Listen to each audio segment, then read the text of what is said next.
আজকে আমরা বেরোচ্ছি, দেখো আজকে কোথায় যাচ্ছি, সাথে থাকো, দেখতে পাবে। এখানে সবাই কথা বলছিল বলে আমি একটু মিউট করে দিয়ে এখানে ভয়েস দিলাম।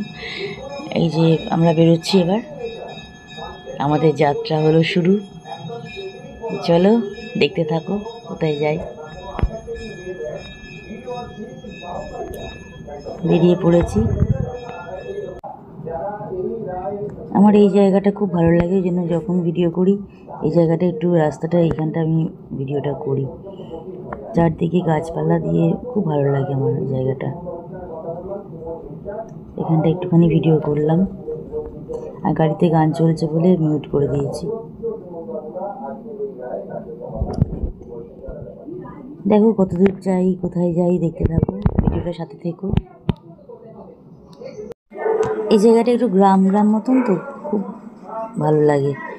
দেখো মোটামুটি আমরা এসে গেছি,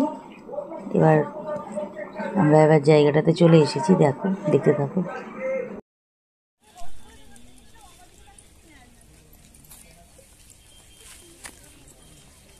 আজকে আমরা আবার এসেছি বারুইপাড়ার বনমালীপুরে ব্রহ্মদত্ত ধামে। এই দিদির দোকান থেকে চা খেলাম। চলো, এই জোড়া গিয়েছে, তোমরা এগো, আমি একটু ভিডিওটা করতে করতে আসি।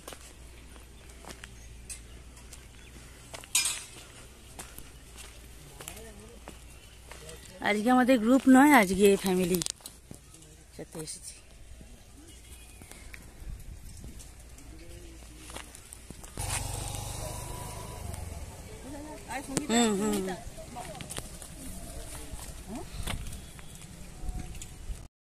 আগের দিনে ভিডিওতে আমি এই জায়গাটা একটু দেখিয়েছিলাম। এই গার্ডেনটা খুব ভালো লাগে, ওই জন্য এই জায়গাটাতে একটুখানি ভিডিওটা করলাম। খুব ভালো লাগে এই জায়গাটা আমার। দেখো জায়গাটা কি বিশাল জায়গা, সমস্ত জায়গাটা মন্দিরের জায়গা। এই জায়গাটা পুরোটার জন্য ভিডিও করলাম। এসে গেছি মন্দিরের কাছে এখন। এবারে মন্দিরে ঢুকবো।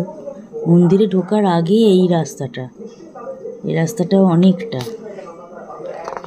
খুব ভালো লাগে। আর এই মেঘটা করেছে বলে এই জায়গাটা এত ভালো লাগছে, এই জন্য তুললাম আরও। এই জায়গাটা হালকা হালকা একটু মেঘ ছিল আর রোদ্দুরটা ছিল, ওই জন্য আকাশটা খুব ভালো লাগছে। চলো এবার মন্দিরের ভেতরে গিয়ে এবার ভিডিওটা আবার কন্টিনিউ করব, দেখতে থাকো। আগের দিন অনেক তাড়াতাড়ি বেরোনো হয়ে গেছিলো আমাদের। এই দিনকে একটু দেরি করে আমরা বেরিয়েছি, ইচ্ছে করে 4টের পর বেরিয়েছি, যাতে আমরা মানে লাইটটা দেখতে পারি, অনেকক্ষণ থাকতে পারি, লাইটটাও দেখবো। আর এই সানসেটটা তো ওই জন্য তাড়াতাড়ি দেখতে পাচ্ছ, সানসেটটা তাড়াতাড়ি হয়ে গেল। আগের দিন অনেকটা ঘোরার পর তারপরে সানসেটটা দেখিয়েছিলাম, আজকে আর সেটা হয়নি। দেখো কুর্ম অবতার, কপিল মুনির ফটো, এই ফটোগুলোকে শেয়ার করছি। এগুলো কিন্তু পরের দিন তুলেছি, আগের দিনের ফটো নয়, এগুলো পরের দিন তুলেছি। এগুলো জায়গাটা তো একটাই, ফটোগুলো তো একই হবে সাধারণভাবেই। তো যাই হোক, আমি ফটোগুলোকে আবার তুলেছি।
আগের ব্লগে তোমাদের বললাম কচ্ছপকে তো কুর্ম অবতার বলে, কুর্ম অবতার হিসেবেই পুজো করা হয়।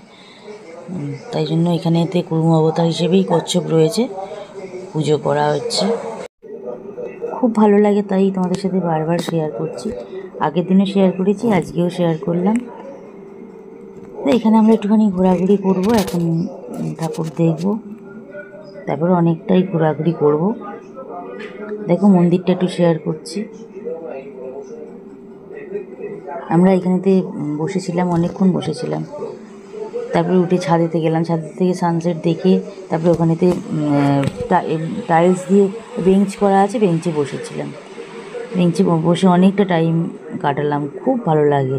আর এত সুন্দর হাওয়া দিচ্ছিল, দারুণ, ভীষণ ভালো লাগে। ব্রহ্মা ঠাকুরের মূর্তি তোমরা দর্শন করো। যারা আগের ব্লগটা দেখোনি তারা আগের ব্লগটা দেখো। আগের ব্লগেতে আমরা আমাদের বেড়াতে যাওয়ার যে গ্রুপটা আমাদের পাড়ার আছে, সবাই মিলে একসাথে গিয়েছিলাম। আর এই দিনকেই গেছি, ওদিনকে আমার শাশুড়ি মাও গিয়েছিলো।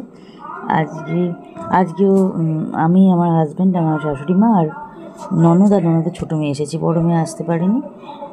এই সবাই মিলে 5 জনে এসেছি। এসে ঠাকুর দেখে এখানে তারপরে ওখান থেকে বেরিয়ে ওই যেখানে চা খেয়েছিলাম প্রথমে, শুরুতে যেখানটা দেখালাম যে দিদির কাছে চা খেলাম ওই স্টলেতে, তার পাশের যে ফুচকা, ওইখানে ফুচকা খেলাম, দারুণ ফুচকাটা করেছিল। তো ওখানে বাদাম, পাশে একটা দোকান আছে সেখানে বাদাম আছে, বাদাম লজেন্স সেগুলো সব নিয়েছিলাম। ওগুলো নিয়ে এসে পরে বাড়িতে এসে খাওয়া হয়েছে। দেখো ব্রহ্মা ঠাকুরকে দর্শন করো। এবার আমি আসছি আমরা শিব মন্দিরে। এবার শিব ঠাকুরের মন্দিরে আসছি।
আমরা মন্দির থেকে বেরিয়ে চপ খেলাম।